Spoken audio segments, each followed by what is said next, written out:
eh, decían que el primer hospital que tuvo la Audiencia de Quito había sido el Hospital de San Juan de Dios de Quito. Y es mentira, es mentira. ¿Quién dijo que es mentira por primera vez? Un historiador de nombre Julio Pimentel Carbo, que en el año 1955 apoyó un trabajo hecho por un doctor de nombre Mauro Madero que hablaba sobre la historia de la medicina en la provincia del Guayas. Ese libro, muy interesante por cierto, que fue publicado por la Casa de la Cultura Núcleo del Guayas, daba a conocer datos completamente desconocidos sobre el tema de la salud en nuestra provincia y particularmente como de cómo se había tratado el tema de la salud. Un libro grande de unas 300 páginas abordaba todo lo que era temas vinculados con las enfermedades que más habían asolado la ciudad y la región de enclave de la ciudad, cómo se habían tratado estas enfermedades, de qué manera los españoles aportaron con enfermedades nuevas al llegar al continente americano y de qué manera ellos a su vez se habían visto afectados por enfermedades que en Europa no había, pero que sí había en América.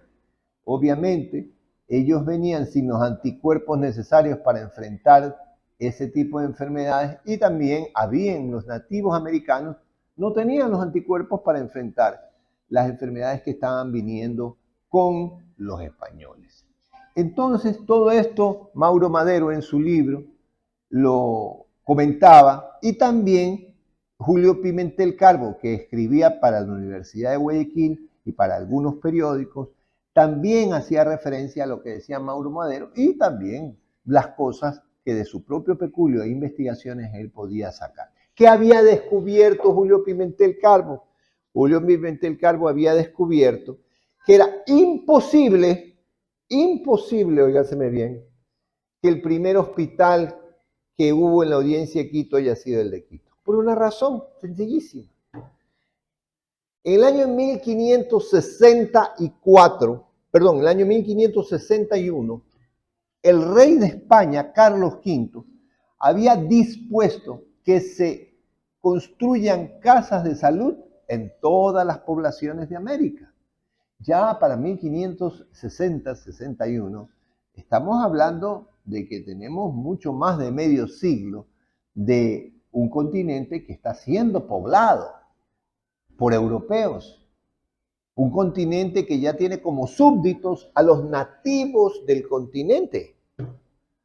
Un continente que está siendo explotado por España en todos los sentidos y que de alguna manera tiene que velar por estos nuevos súbditos y por los súbditos que han llegado al continente desde Europa.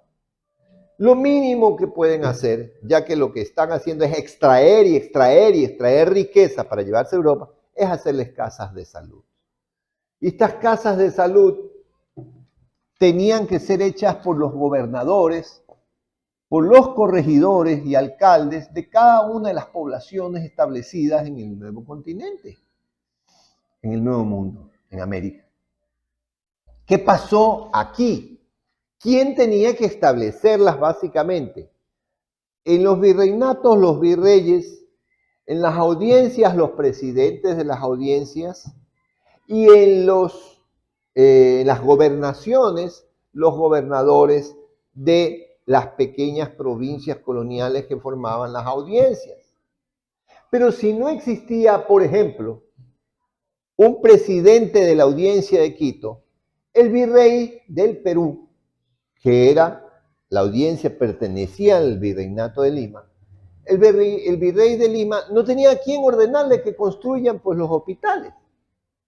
Entonces tenía que esperar que buenamente el rey de España nombrase a los presidentes de las audiencias que estaban formando cada uno de los virreinatos. Guayaquil era parte de la presidencia de Quito, de la Audiencia de Quito, y en consecuencia tampoco tenía hospital. No tenía, ¿por qué? Porque no tenía presidente la audiencia de Quito que pudiese construir estas casas de salud cuyo el rey Carlos V había solicitado que se construyan. ¿Qué va a pasar aquí? Y es por eso que Julio Pimentel Calvo dice que es mentira que el Hospital de San Juan de Dios de Quito fuera el primero que tuviera la audiencia. Que el presidente de la audiencia de Quito, el primer presidente de la audiencia de Quito, que hubo, don Hernando de Santillán, cuando llega a la audiencia de Quito, llega con una primera intención y primer objetivo, era cumplir la cédula real de Carlos V que decía que se construyan casas de salud en cada una de las ciudades. ¿Ok? Vamos a cumplir con esto. ¿Y a dónde llega? ¿Que llegó en avión a Quito? No, pues no. No habían aviones. Entonces llegó por la única forma que podía llegar en barco. ¿A dónde? Al puerto de Guayaquil, que era el principal puerto que tenía la audiencia de Quito. Entonces, llegando a la audiencia de Quito, al puerto de Guayaquil, cuando llega aquí, que lo recibe las autoridades guayaquileñas, alcaldes y corregidores y gobernador, ¿qué es lo primero que pregunta? No, lo primero que ve.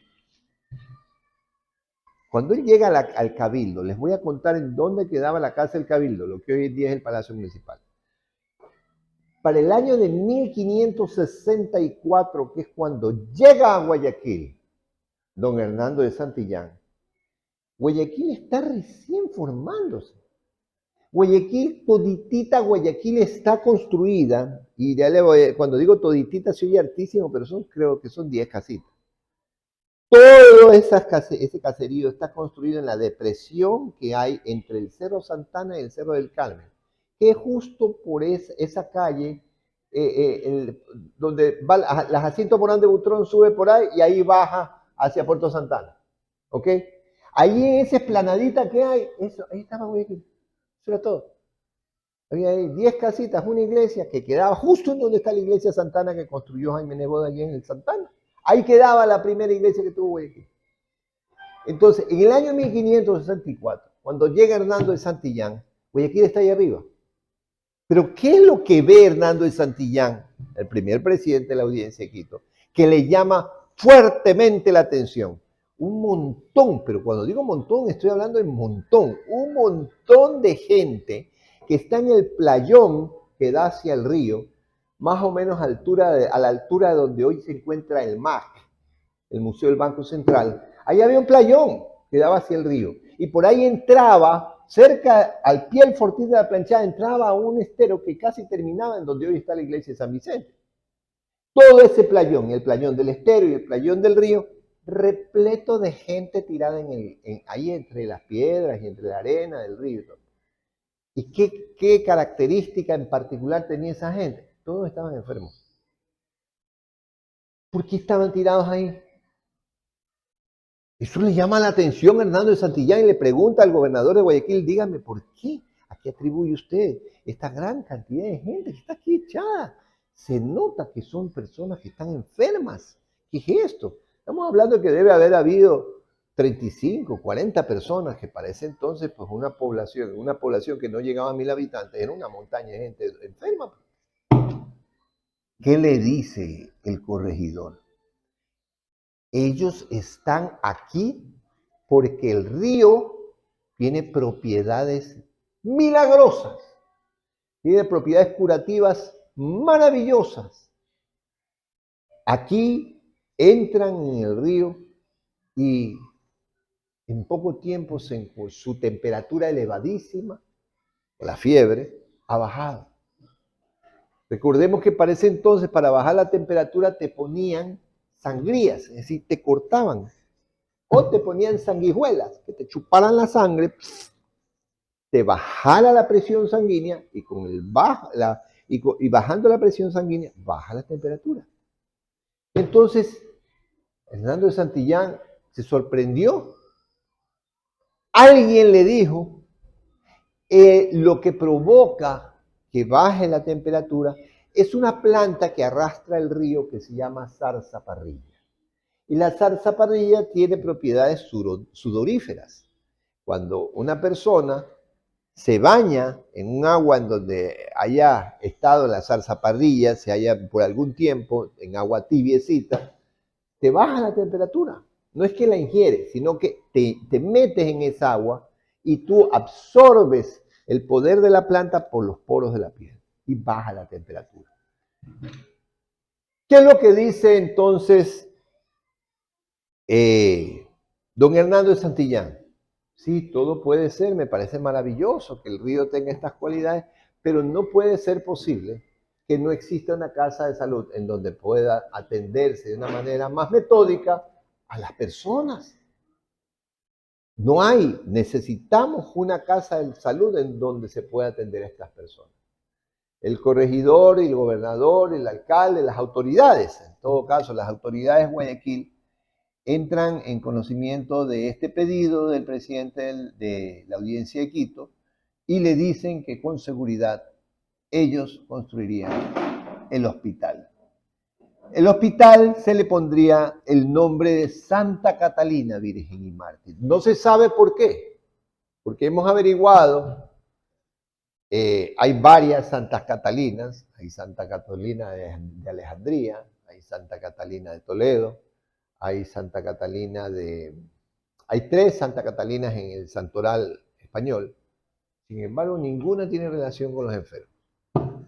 En todo caso, le pusieron ese nombre, Santa Catalina Virgen y Mártir.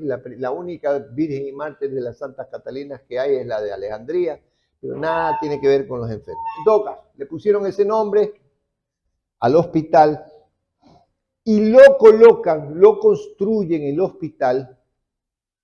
Hay quienes dicen, es decir, Modesto Chávez Franco, el gran historiador guayaquileño, dice que el hospital fue construido en el camino que hoy en día se conoce con el nombre de la calle Jacinto Morán de Butrón, subiendo hacia la cima.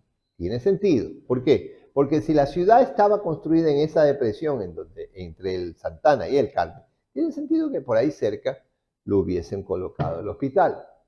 Hay quienes dicen, y cuando digo quienes dicen, estoy hablando de don Camilo de Estruje, de que el hospital estaba a la altura donde hoy está la escalera Diego Noboa, ¿ya? La escalera Diego Noboa, que es por donde uno sube hacia el faro y hacia la iglesia, en el Cerro Santana. Pero no hay quien diga concretamente, estuvo aquí y aquí está el documento que confirma que, así que eso es cierto. ¿Por qué? Porque en el año 1638 hubo un incendio en Guayaquil y los documentos del Cabildo, las actas del Cabildo que existían hasta ese entonces, toditas se quemaron. Las actas del Cabildo colonial que existen hasta la fecha en la Biblioteca Municipal, en el Archivo de la Ciudad, son desde 1638. Las anteriores se quemaron y en consecuencia no podemos saber con precisión dónde exactamente estuvo ese primer hospital que pidió que se construya don Hernando de Santillán. ¿Quiénes deben haber administrado el hospital? Con toda seguridad, los que siempre administraron las cosas importantes de Guayaquil cuando esta ciudad estaba naciendo y organizándose, que son los dominicos. La orden sacerdotal que en sus momentos dio su iglesia, que era la única edificación importante que estaba abajo y no arriba en la depresión entre el Santana y el Carmen, su iglesia, la que conocemos como San Vicente, pero que no es otra cosa que la de Santo Domingo, que daba su iglesia a veces como matriz cada vez que la verdadera matriz se quemaba. Funcionó como matriz, que es lo que hoy en día llamamos catedral, la iglesia de Santo Domingo muchas veces, desde 1574, que fue la fecha en que se construyó. Entonces, ¿qué es lo que tenemos aquí? Es muy probable que los dominicos hayan sido quienes administren el hospital de Santa Catalina Virgen y Mártir. Hospital entre comillas y con un nombre muy grandilocuente. ¿Por qué? Porque no era sino una ramadita que tenía 2 pisos, un espacio abierto en la planta alta, en donde entraban a duras penas 5 camas, y en la planta baja 2 espacios, uno que funcionaría como botica y el otro que era para el administrador del hospital. Dicho de otro modo, el hospital debe haber sido de aquí a allá y de aquí a allá, punto, de 2 pisos. Ese era el hospital, el primer hospital de Santa Catalina Virgen María. Es importante que nosotros hagamos uso de nuestra imaginación para poder ponernos en la época y con esto que les comento, ir pensando de qué modo, de qué manera tan humilde, pobre, pero digna, fueron naciendo nuestras instituciones. ¿Qué es lo que hemos sacado en claro? Nuestro primer hospital fue el primer hospital de la Audiencia, no el San Juan de Dios de Quito. Aquí fue el primero, porque aquí es que llega Hernando de Santillán y aquí es que comienza la labor de hacer efectivo la orden de Carlos V, el rey de España, de generar casas de salud en la Audiencia de Quito en este caso, y en el resto del virreinato pues lo habrá hecho ya los otros presidentes de las demás audiencias que contenía el virreinato. ¿Qué va a pasar aquí entonces? Guayaquil, veamos qué problemas tenía. Vaya, problemas de salud por montón.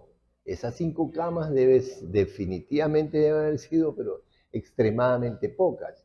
Asumo yo que en su momento, y ya esto es conjetura personal, esas camas debieron de haberse convertido en una suerte de literas de 3 para poder cubrir de algún modo las necesidades de salubritarias que la ciudad tenía. La ciudad que también nombre grandilocuente porque de aldea o caserío no pasaba. ¿Qué es lo que va a pasar aquí? Se van a dar cuenta los dominicos de que no están en capacidad de convertirse en enfermeros, sin embargo de lo cual eran grandes sangradores. Y no estoy diciéndole de una manera peyorativa. ¿Por qué? Porque eso era lo que se estilaba. ¿Qué quiere decir que eran grandes sangradores? Se conocían la teoría básica para poder hacer que la gente recuperara en cierta medida la salud. Es decir, tenían sus sanguijuelas, sabían dónde tenían que hacer los cortes para que la sangre baje, sabían cuáles eran las medicinas naturales que tenían que ser aplicadas como emplastos o cuáles eran las hierbas que tenían que utilizarse para que determinadas dolencias bajaran en su potencia. Hablemos de plantas para afectaciones al hígado, plantas para afectaciones a los riñones, plantas para afectaciones a los pulmones, incluso para afecciones a la piel, y plantas que ya estaban experimentándose en América para curar algunas de las enfermedades que habían llegado con los españoles.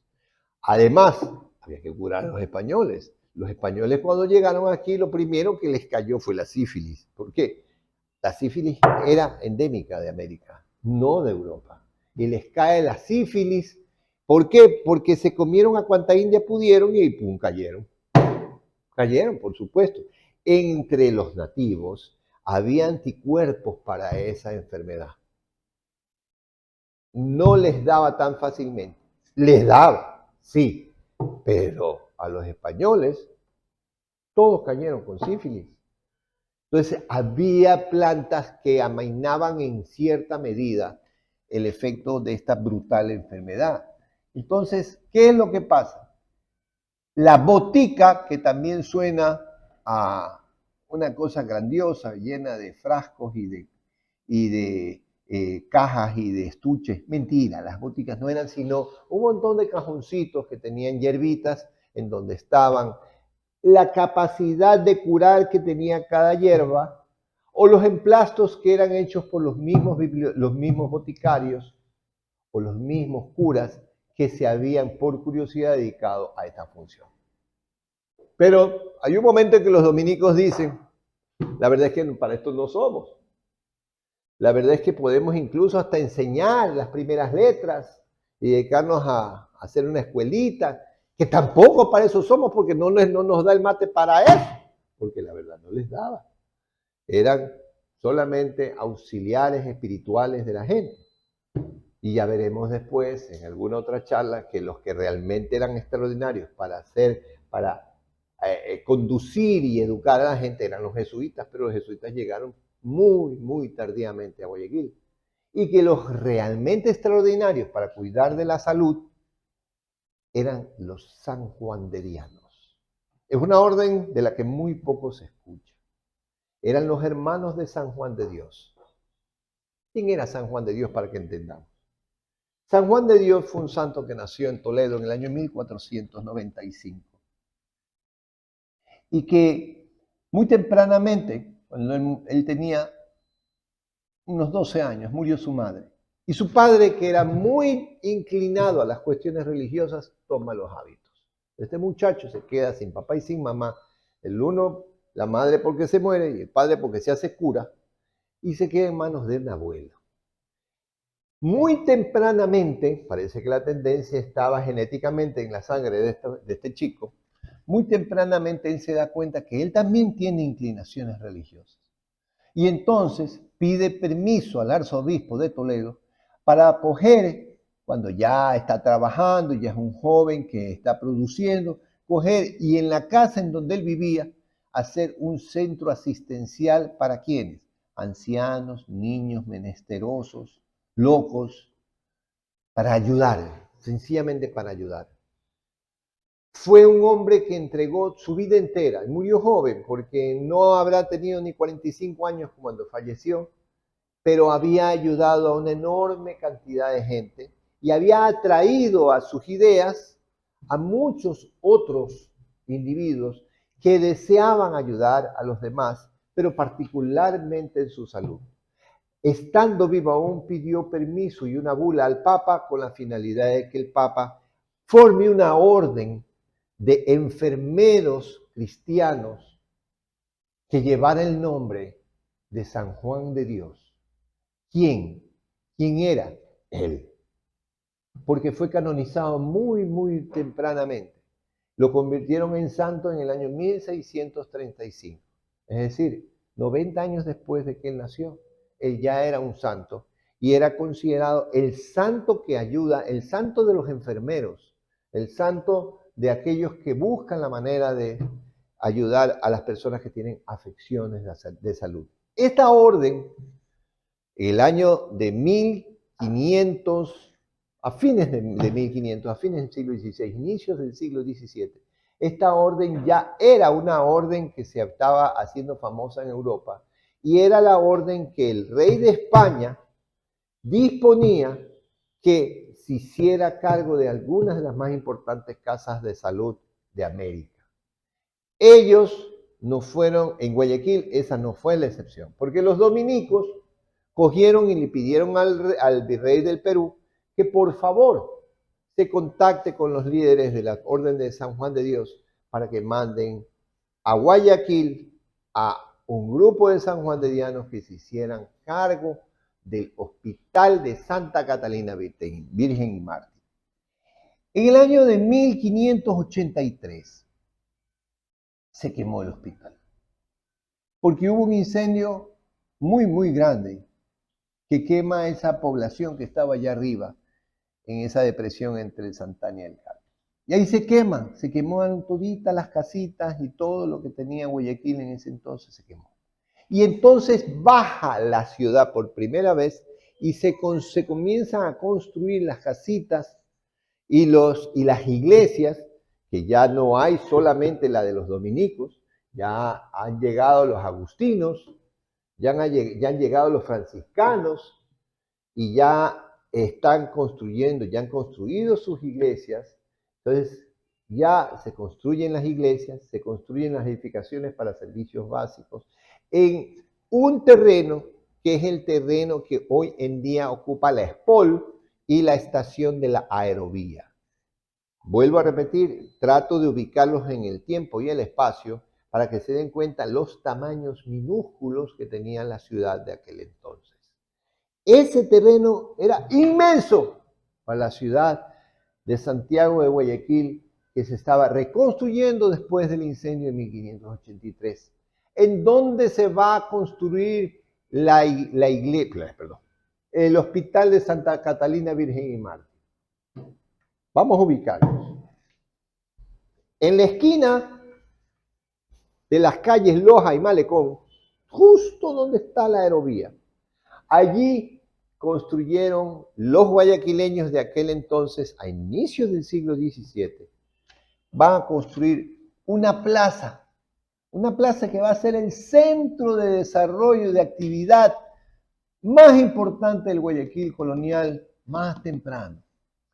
Esa plaza que va a ser la plaza donde lleguen los piratas, la plaza donde se hagan las refriegas, las luchas, las peleas entre guayaquileños y piratas cada vez que es invadida, cuando fue invadida en 1624 por los holandeses, cuando fue invadida en 1687 por los franceses y a posteriori con las invasiones que van a haber después. Esa plaza que va a ser el escenario de todas estas tragedias, también va a ser la plaza más importante que el Guayaquil de ese entonces tenga y se va a llamar la Plaza de Santa Catalina. ¿Qué va a estar al frente de esa plaza? La iglesia de San Francisco. ¿Qué va a estar a un costado de esa plaza? El Hospital de Santa Catalina. Que ya va a tener más camitas, que va a ser un poquito más grande, que va a estar mejor administrado, porque ahora son los sanjuanderianos los que lo administran, que son peritos, expertos en hacer estas cosas. Ok, sí, efectivamente, ellos van a manejar el hospital pequeñito, que ya no va a tener 5 camas, tendrá 12 camas ahora.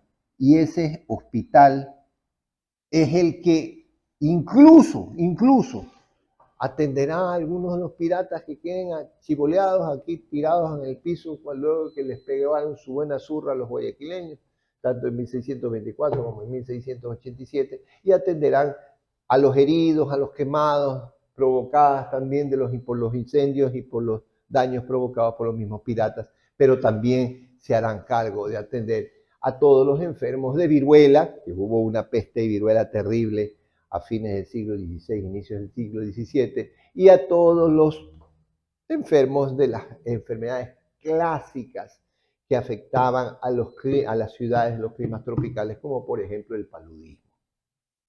Todavía en el horizonte no aparece la fiebre amarilla. Todavía no. Eso va a ser mucho después. Pero ¿qué está sucediendo aquí? Tenemos entonces, y ahí quiero que hagan un ejercicio de imaginación. Borren de la imaginación de ustedes a toda la SPOL, pero traigan a su imaginación todo ese terreno abierto. Construyan en ese lugar un montón de casitas tiradas al azar, en donde solamente hay un poco de iglesias. Solamente está la de Santo Domingo, en el mismo sitio donde está ahorita. San Agustín, vadeando la misma vereda unos 350 metros más allá.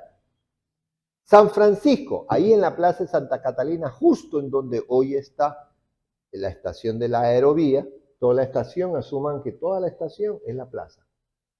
Y hacia el oeste está la iglesia de Santa Catalina. La iglesia era el porte de esto. Esas eran las iglesias en ese entonces hechas con caña y hechas con techos de bajareque o de bijao. Era un lujo terrible tener casas o edificaciones con teja.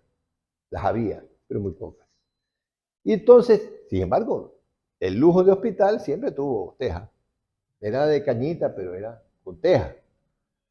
Entonces, allí está nuestro Hospital de Santa Catalina, que le va a tocar vivir una serie de problemas increíbles, no en sí para su mantenimiento, sino para poder servir como es debido. ¿Cómo servir en una ciudad tropical en donde las enfermedades se cuentan por decenas?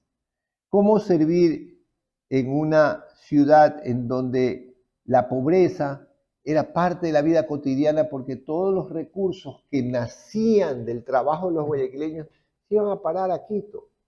Esto no es regionalismo, es verdad.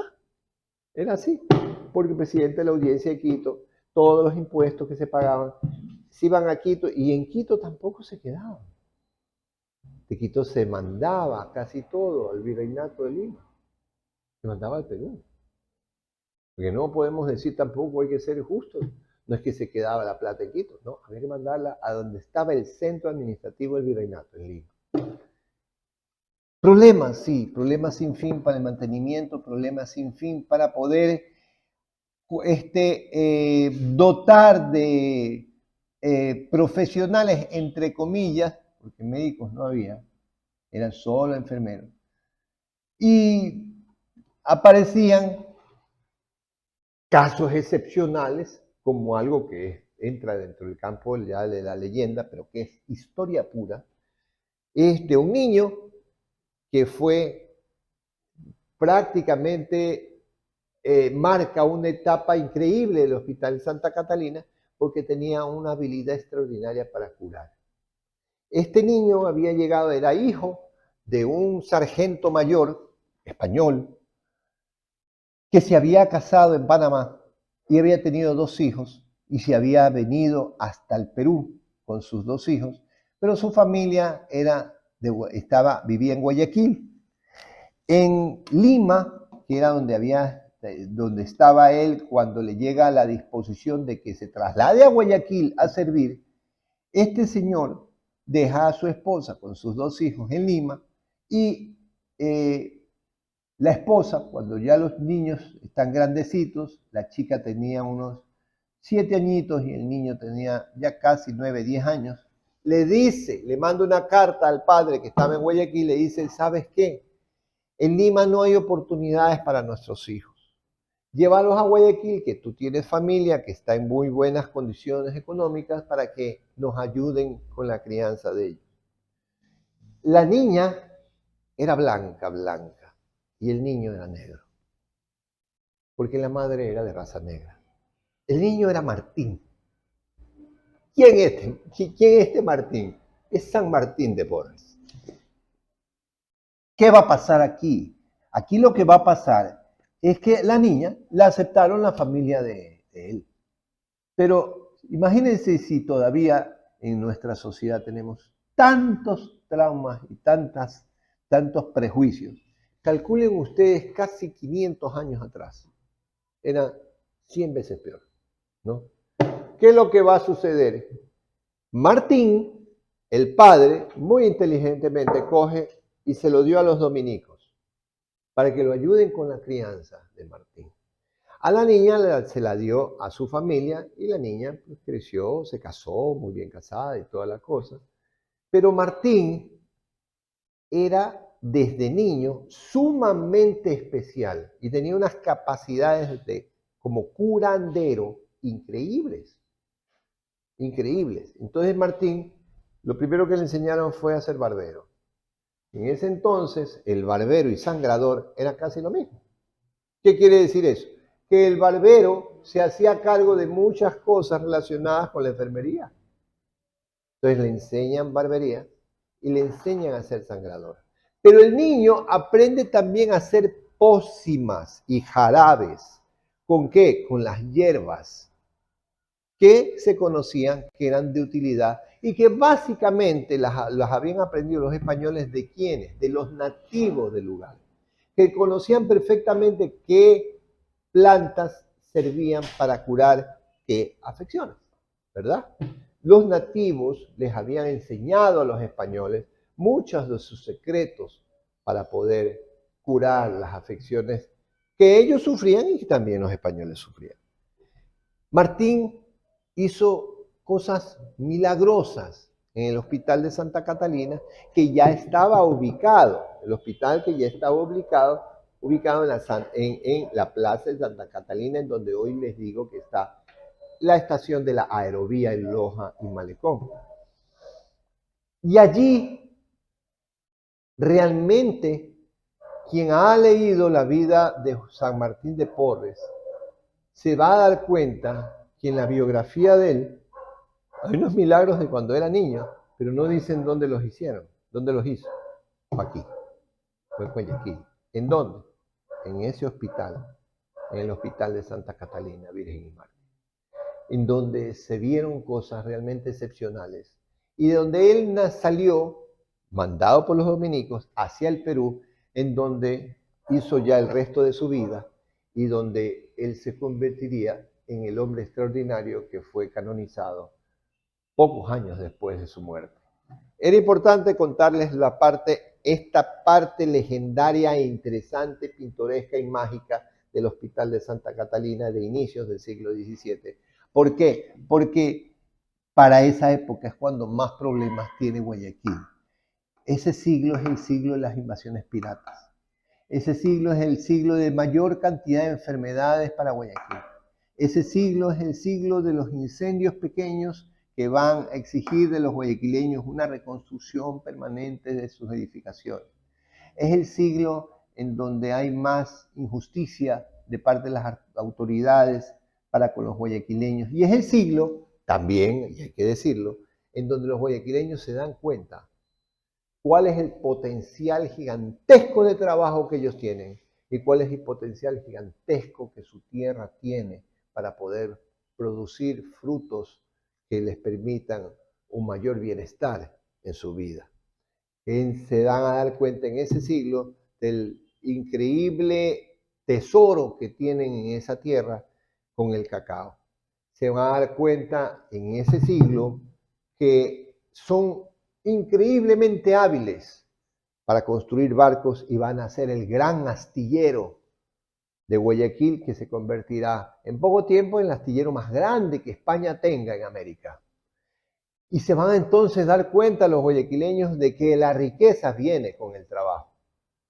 Y que si bien es cierto, viven en una ciudad en donde hay muchas enfermedades, en donde hay un potencial de adquirir esas enfermedades enormes porque hay mucha plaga, hablando de plaga, los insectos, donde el clima promueve la difusión de las enfermedades y además el crecimiento de las plagas. Ellos también se van a dar cuenta de que el sitio, por más males que tenga, son más las cosas positivas que tiene que las negativas. Entonces, el hospital va a pasar lleno. Y el hospital, por más que los sanjuandedianos luchan por hacerlo crecer, no puede. El hospital va a llenarse principalmente en la época de los incendios y los ataques piratas y desgraciadamente no hay forma de dar más servicios. Va a llegar un momento en que en el año 1687, con el ataque de los piratas Gruñet y Carijuy, estos infelices queman el hospital y cuando el cabildo porteño dice, ¿qué hacemos? ¿Lo reconstruimos? Dicen, no, la ciudad se va de aquí. Tenemos que reconstruir la ciudad hacia el sur, en un lugar en donde podamos nosotros defendernos de mejor manera, en un lugar en donde podamos hacer las cosas como es debido y en un lugar en donde no abusen de nosotros como han abusado hasta ahora. No será sino hasta el año 1693, cuando puedan finalmente los guayaquileños comenzar a cambiarse de casa, entre comillas, donde ya han construido la iglesia matriz, en donde hoy se encuentra la catedral, donde ya han construido las casas del cabildo, lo que hoy en día es la municipalidad, diagonal a la catedral, donde hoy está la casa en donde vivió Ana Villamil y Casa, la creadora de la música del himno Guayaquil, en donde ya se pueda construir la plaza de armas. Antes no existía una plaza de armas, la plaza de armas que será el corazón del nuevo Guayaquil, de esta nueva ciudad, de la ciudad nueva, en donde estará, en donde hoy está el Parque de las Iguanas, o el Parque Seminario, en donde estará el convento del clero secular, en donde está el antiguo Hotel Continental que está cerrado,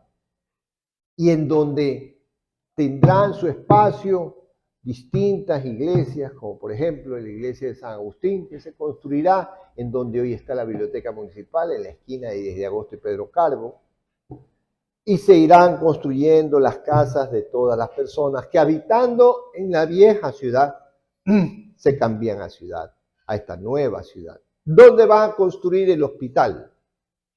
En la manzana que está flanqueada por las calles Malecón y Pichincha de este a oeste y Illingworth y Aguirre de norte a sur. Esa manzana va a ser la manzana en donde los sanjuanderianos, que van a seguir siendo los que manejan el hospital, van a construir el hospital que ellos mismos le comenzarán a llamar de la misericordia. No ha perdido aún el nombre de Hospital de Santa Catalina. Ese es oficialmente su nombre. Pero ellos muchas veces le llamarán, e incluso en los documentos de la Orden de San Juan de Dios, en las cuales hablan de ese hospital, le llaman el Hospital de la Misericordia. Porque por misericordia divina siguió existiendo. Porque no había impuestos para mantenerlo. Porque el cabildo no tenía recursos para mantenerlo. ¿Cómo se mantenía? Con el aporte de los ciudadanos que buenamente quisieran dar algo para su hospital. Los guayaquileños, por eso, siempre tuvieron fama de generosos y solidarios, porque como nadie velaba por ellos, que debió de haber pasado, porque para eso estaba el presidente de la audiencia de Quito y el virrey del Perú, como nadie velaba por ellos, ellos se hacían cargo de todo. El gobernador, el corregidor y los alcaldes eran las personas que hacían realidad las necesidades que tenía la sociedad, pero ¿en base a qué? Al billetito que cogían cuando pasaban el sombrero. Porque no había otra forma, solamente con donaciones, con la gente que daba plata para las obras que se requerían para la ciudad. Y así se construyó, así se construyó. En la calle Illingworth había un foso, que era un foso, una suerte de estero, pero no natural, cavado. ¿Para qué cavaban fosos? Para poner cañones. Los cañones eran para defender la ciudad de los piratas. Y cavaron fosos los guayaquileños en esta nueva ciudad que iba desde la calle de San Francisco, conocida también hoy en día como 9 de octubre, hasta la calle Colón, que se conocía con el nombre para ese entonces de Los Trapitos, y desde la calle Malecón, que siempre fue así, con ese nombre, hasta la calle Boyacá, que se conocía con el nombre de la calle Ancha. De ese era el espacio que circunscribía la nueva ciudad, que nace en el año 1694 y que crece hasta formarse el centro urbano de la ciudad de Santiago, Guayaquil. El espacio en donde construyen el Hospital de Santa Catalina, que los sanjuanderianos van a llamar el Hospital de la Misericordia, va a estar en la esquina de Illingworth y Malecón.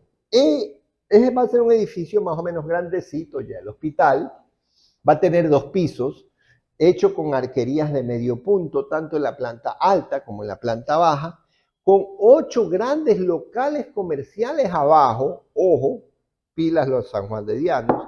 ¿Para qué era? Para alquilar. Con esa platita, que eran 200 pesos mensuales que por alquiler les rendía esos locales, con esa platita manejaban el hospital. Recuerden, en toda la esquina de Illingworth y Malecón, un edificio de madera y quincha, con techo de teja, con arcos de medio punto en la fachada, tanto en la planta baja como en la planta alta, con sus respectivas toldas y 8 locales comerciales, que el de la esquina era el más carito porque era un billar. Y ya se jugaba billar. El billar es muy viejo, ¿no? Entonces era un billar. Y todos los demás eran locales comerciales, los otros 7 locales. ¿Cómo era el hospital en sí y hacia dónde abría? El hospital abría hacia la calle Illingworth, que colindaba con ese foso. Es decir, era el foso, ya que era como un estero. Imagínense, la calle Illingworth hoy en día, ¿ya? Ahí entraba un foso que no tenía más allá de 1 cuadra de largo. ¿Ok? Pero también tenía una pequeña callejuela que limitaba con la veredita del hospital. La entrada principal del hospital estaba hacia esa calle. El doctor Pedro José Huerta, un extraordinario historiador guayaquileño, cronista de Guayaquil también, de inicios del siglo XX, consiguió la información de cómo era el hospital en los archivos de la Orden de San Juan de Dios en España. Y el cronista o el sacerdote cronista, porque ya lo titulo como cronista porque era un hombre de una meticulosidad extrema, que describe ese hospital, lo hace con una claridad tan increíble que uno puede imaginarse. Uno puede imaginarse cómo era ese hospital de tiempos coloniales. Dice Pedro José Huerta que para inicios del siglo XIX, que todavía estaba el hospital funcionando, 1815 a 1817, el hospital tenía capacidad para 50 camas.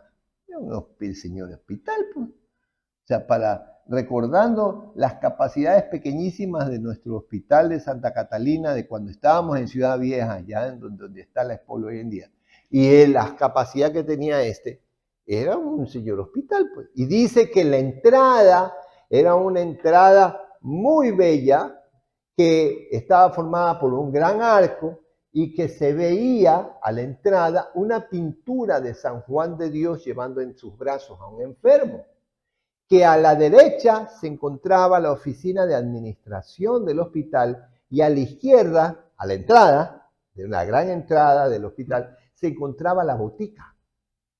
O sea que si ahí se pasaba a un gran patio, pero de al lado de la botica se subía por una escalera que llegaba a un gran canchón. Parece que la planta alta era un solo canchón enorme que tenía un corredor intermedio de aproximadamente 2,5 metros de ancho, muy ancho, que tenía hacia los costados las camas en 2 pisos. En 2 pisos. En el segundo piso había 2 pisos. Hay que recordar que las casas de madera antiguas tenían una distancia de piso a techo de no menor a 4,30 metros. En tiempo de la colonia no era diferente. También era muy alto el espacio piso a techo. Bueno, tenían 2 pisos. Arriba, donde estaban las camas, y era en hileras, parecido a cómo son los cuartos en los barcos. Hay una descripción tan precisa que dice que estaban hacia los dos costados de ese corredor, las camas dispuestas pegadas hacia las paredes, no perpendicular a la pared, sino pegadas hacia la pared horizontalmente, y divididos todos estos cuartitos, divididos en donde venía cada cuartito chiquito, tenía una sola cama, no tenía más de 2,30 metros de largo cada cuartito, y a lo mucho 1,50 metros de ancho, ¿ya? Y estaban tapados por cortinas que eran hechas con yute. Esto lo describe perfectamente el documento de los sanjuanderianos cuando describen cómo es este hospital de Guayaquil. En 2 niveles que permitían que cogieran muchos más enfermos. Ahora, ¿cuáles eran? Hasta ahí, una descripción formal de cómo era el hospital de San Juan de Dios, que también era en su momento llamado de la Caridad, que realmente se llamaba de Santa Catalina, pero que los guayaquileños comenzaron a llamarlo Hospital de San Juan de Dios porque eran los sanjuanderianos los que lo administraban. Entonces, el hospital de Guayaquil en su momento también se llamó así como el quiteño de San Juan de Dios, que el primer hospital de Quito se llamó así porque de una pusieron a los sanjuanderianos a cargo. Entonces, tenemos acá una cosa interesante que dice Pedro José Huerta, el cronista guayaquileño de inicio del siglo XX, que era un hospital bien organizado, que era un hospital que funcionaba para las necesidades de los guayaquileños, que los sanjuanderianos en el mismo espacio de esa manzana que hoy en día está ocupada por las calles Malecón y Pichincha y Íñigo y Aguirre, en esa manzana, en el frontis, estaba el hospital y atrás estaba el convento de los sanjuanderianos, porque en algún lugar tenían que vivir los sanjuanderianos. Pero entre el convento de los sanjuanderianos y el hospital, ¿qué había? Había un huerto cerrado. ¿Qué cultivaban los sanjuanderianos ahí? Plantas medicinales. Plantas medicinales frescas que servían para la cura de los males que más afectaban a los guayaquileños. Este hospital va a ser el hospital que en el año 1709 coja y auxilie, parece mentira, pero es cierto, parece mentira, a los piratas que disfrazados de balleneros, de vendedores de aceite de ballena, llegan a Guayaquil, invaden Guayaquil, luego de que se dieron cuenta de que habían podido entrar sin que supieran que ellos eran piratas. Quienes lideraban esa famosa invasión fueron los piratas Swan, Davis y Dampier, famoso pirata ilustrado. Pero lo que nunca se imaginaron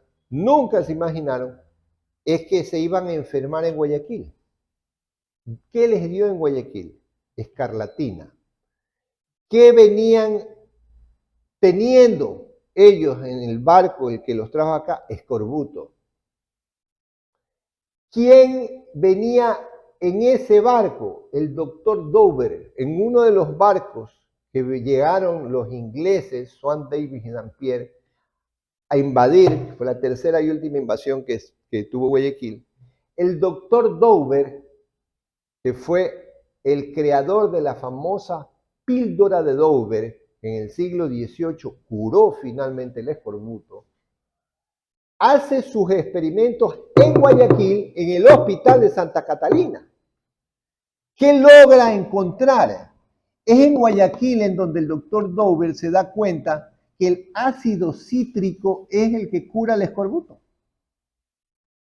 Es aquí en Guayaquil. Y se da cuenta él y comienza a curar un poco de gente que estaba con escorbuto. En el hospital de Santa Catalina Virgen y Mártir, los sanjuanderianos aprendieron mucho del doctor Dover.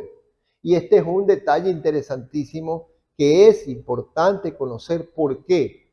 Porque en Guayaquil ya habían habido emergencias sanitarias muy importantes y porque Guayaquil tendría una emergencia sanitaria pocos años después que requeriría de que los sanjuanderianos estuvieran muy preparados. ¿Por qué? Porque de Panamá llegará en 1742 la primera gran peste de fiebre amarilla. Porque si es verdad que en 1842 es que viene el verdadero azote, también es cierto que justo 100 años antes le toca vivir a Guayaquil el primer realmente grave brote de fiebre amarilla, que va a venir desde el mismo sitio, desde Panamá, que es donde es el centro de infección de América de fiebre amarilla. Entonces, los sanjuanderianos ya van a estar preparados con la llegada no solamente del doctor Dover, sino de otros médicos que van a venir desde el Perú y que van a ir dejando sus experiencias en el Hospital de Santa Catalina para poder enfrentar problemas graves, como lo fue en su momento la fiebre amarilla que llega en 1742 a Guayaquil. El Hospital de Santa Catalina se quemará en el año 1764 en el gran fuego, o fuego grande, que va a quemar la ciudad entera. Va a ser reconstruido, por eso el doctor Pedro José Huerta nos cuenta cómo era el hospital ya reconstruido en el año 1817. Va a ser reconstruido, pero va a ser trasladado en el año 1838 a otro lugar. ¿Dónde van a trasladar el hospital? Para hacerlo más grande, para hacerlo más cómodo, va a haber más recursos, 1878, va a haber más recursos para construirlo frente a donde hoy está la casona universitaria. Allí, en ese lugar, se construirá el hospital, que ya no va a estar manejado por los sanjuanderianos en tiempos republicanos. Ya no. Ya va a ser la municipalidad, el cabildo, el que entregue recursos para que ese hospital, que se conocerá como el Hospital General, perderá el nombre de Santa Catalina, se crezca, se desarrolle y vendrán años después donaciones importantes, importantísimas, que van a hacer que el Hospital General crezca de verdad en la medida que Guayaquil necesitaba con el crecimiento demográfico que tenía. ¿Quién va a ser el principal donante para que crezca el Hospital General? el doctor León Becerra. Y por esa razón se le pondrá ese nombre en el futuro a ese hospital, pero que no es realmente el Hospital León Becerra que hoy sabemos que existe. No, es el Hospital General que va a llevar por un tiempito nomás el nombre de su benefactor. Que cómo va a entregar el doctor León Becerra esa cantidad de dinero importantísima para que crezca el hospital de la manera más increíble y curiosa. En las crónicas de Guayaquil Antiguo, Modesto Chávez Franco nos cuenta de que él y un amigo de él, el doctor Alejandro Mann, encuentran en el cerro un entierro. Y es lógico pensar, porque en la época de la colonia enterraban el dinero para que los piratas no se lo roben o para no pagar los impuestos cuando eran exagerados. Y luego a veces moría quien había enterrado las cosas y se llevaba a la tumba el secreto del sitio donde se enterró. Habían encontrado ellos un tesoro y Alejandro Mann había hecho una manda diciendo de que él como médico había decidido entregar buena parte de los recursos que él ganaba como médico para curar las afecciones de los más necesitados. León Becerra, enamorado de la idea, cuando ellos dos encuentran este tesoro, destinan ese dinero, casi la totalidad del dinero del oro encontrado, para que crezca el Hospital General. El Hospital General no va a dar abasto ya. ¿Por qué? Porque a ese Hospital General es que le toca vivir la fiebre amarilla en 1842.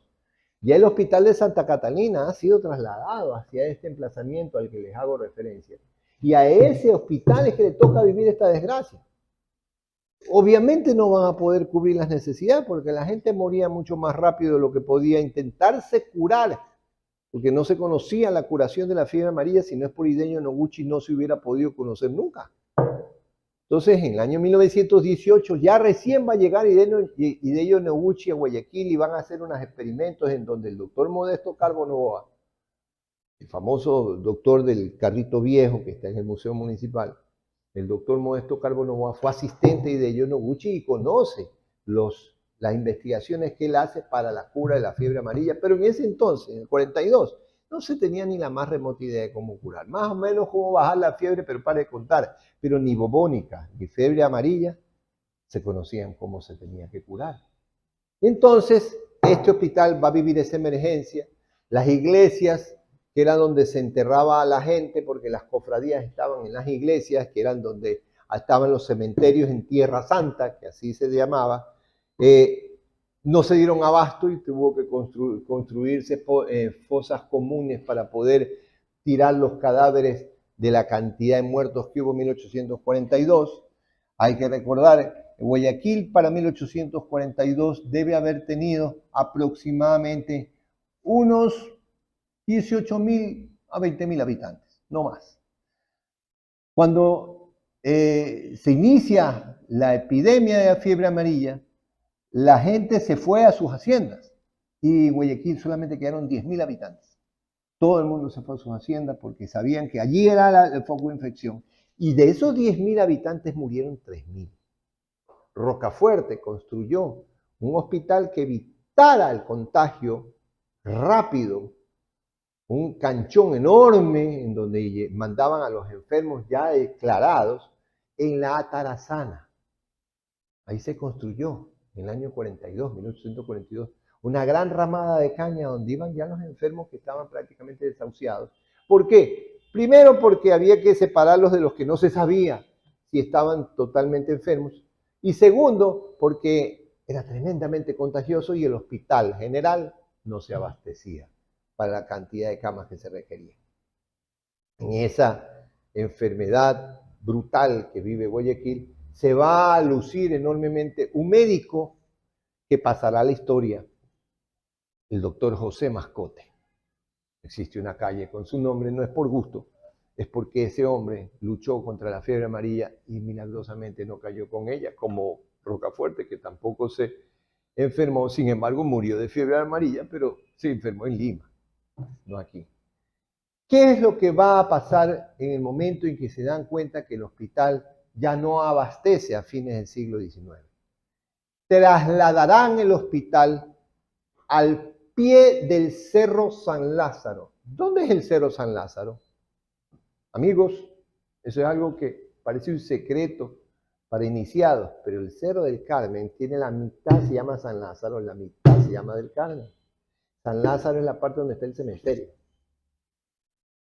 Así se llama el trozo de cerro que va desde la subida al Canal 2 hacia donde termina el cerro, San Lázaro. Al pie del San Lázaro, ¿qué van a hacer? Van a trasladar el Hospital General. Y allí va a estar, a inicios del siglo XX, creciendo y creciendo el Hospital Civil, que también le iban a llamar, y en 1920, con aportaciones de gente riquísima de Guayaquil y aportaciones de los miembros de la Junta de Beneficencia de Guayaquil, que había nacido en 1884, le van a encargar al arquitecto Francesco Macaferri, el mismo diseñador del Palacio Municipal, que construya el Hospital Civil. Y construye el Hospital Civil que años después, gracias a una importantísima donación que hace de su propio peculio el alcalde de Guayaquil, que era don Luis Bernaza, va a adquirir el nombre de Hospital Luis Bernaza. Vean ese viajecito de una covacha de este portecito que solamente tenía 5 camitas, que abajo estaba el espacio para la botica y para el administrador, en lo que terminó convirtiéndose. Por eso, nuestro hospital es el hospital más viejo del Ecuador. Por eso nuestro hospital es el primer hospital que nace en esta nación. Por eso nuestro hospital tiene pedigrí, pues. Eso es una... ¿Qué otra institución de esta ciudad o del país puede contar esa historia? Ninguna. Es todo el crecimiento, desarrollo, evolución. ¿Quiénes lo manejaron y cómo llegaron, cómo llegó a ser lo que hoy es? Gracias por escuchar. Esa es la historia del hospital. En nuestra historia siempre hay cosas pintorescas, interesantísimas, fascinantes de aprender y de conocer, pero que desgraciadamente muy pocas personas las conocen. O no les interesó simplemente aprender o conocerlas. Pero ya cuando alguien nos las cuenta, ya la cosa varía. Cuando nosotros veamos ahora el Hospital Luis Bernaza, vamos a imaginarnos cómo nació. Cuando pasemos por los sitios que les he comentado, vamos a imaginarnos, mira lo que aquí hubo, y nos vamos a dar cuenta que nuestra ciudad tiene una historia riquísima, que el hecho de que se haya quemado tantas veces no afecta en nada a su historia, porque la historia permanece, aunque el fuego queme los vestigios físicos de la ciudad. Si tienen alguna pregunta, encantado.